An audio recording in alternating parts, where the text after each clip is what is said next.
Excel has any number of different rounding functions, and it's really important to use them in situations where you're coming up with answers where it's important to have your answers accurate to the penny.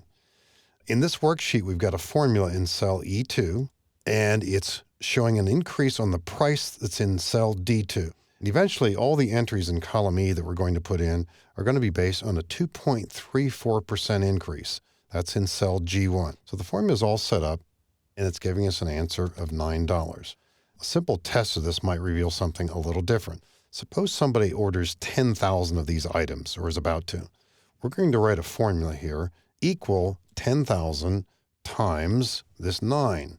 And of course, our answer is going to be 90,000, except that it isn't. In fact, we're $43.14 short here. Is that 10,000? Well, you can look in the formula bar. It surely is. Is this $9? Can't really tell by looking in the formula bar. But on the Home tab in the number group of the ribbon, let's click the button for Increase Decimal.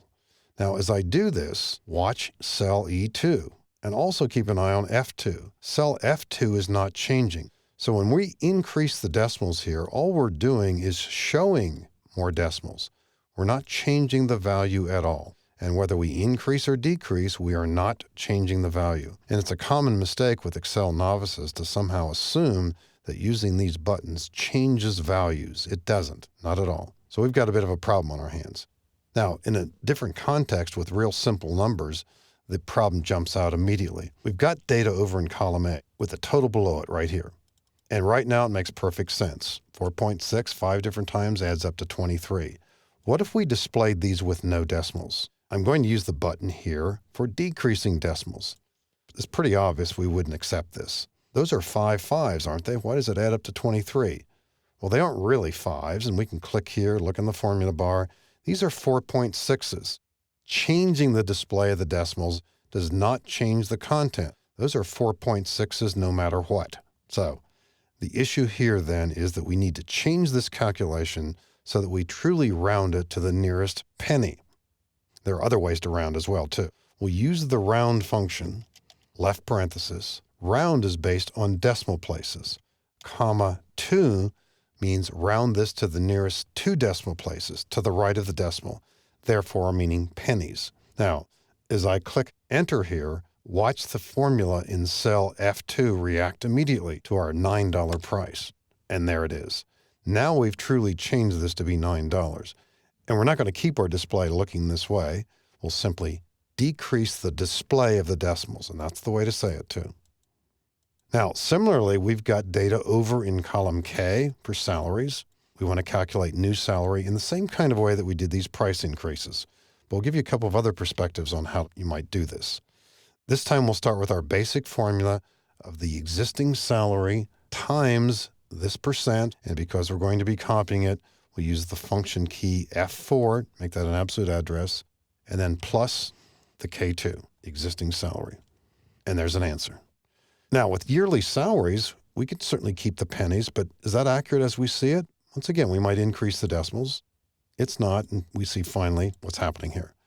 It's not uncommon to see yearly salaries expressed as whole numbers.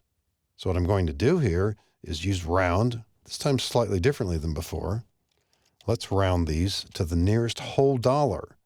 And that's not 2 decimal places, it's 0 decimal places. So we'll be rounding these to the nearest dollar.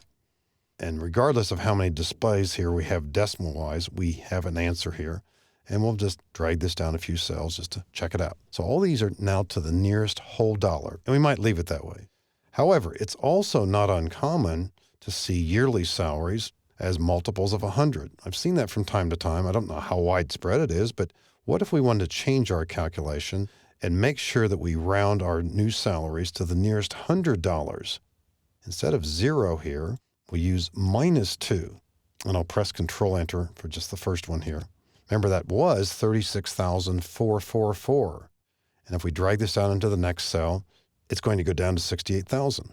Next one down, 78,300, and so on. Where's the next one going to go? We don't see the raw number underneath, so we don't necessarily know it went up here. Next one's going to go up to 500, and so on. We have the possibility of saying we want this to go up to the next 100 no matter what. And so a variation on round is a function called round up. So as I press F2 here to edit, I'll use round up. Now this is going to take us upward to the next 100, even if we're $99.99 away. So as we make a change here, remember this had been 36,444. We had taken it down to 36,400. Now by using round up, we're going to the next 100 upward. So sometimes you want to use that function. And round down, of course, the opposite of it. All we need to think of here is what we do with our ages. If you are 39 years and 11 months old, well, you're 39. But we could certainly use that here as well, too. So 3 different functions, round being the most important, ways to make sure that the calculations that we create truly are accurate. And many times when we use these functions, we want to emphasize the display of the decimals and eventually decrease to get these in a more sensible display. So no question, round up, and round down, valuable functions for controlling our data.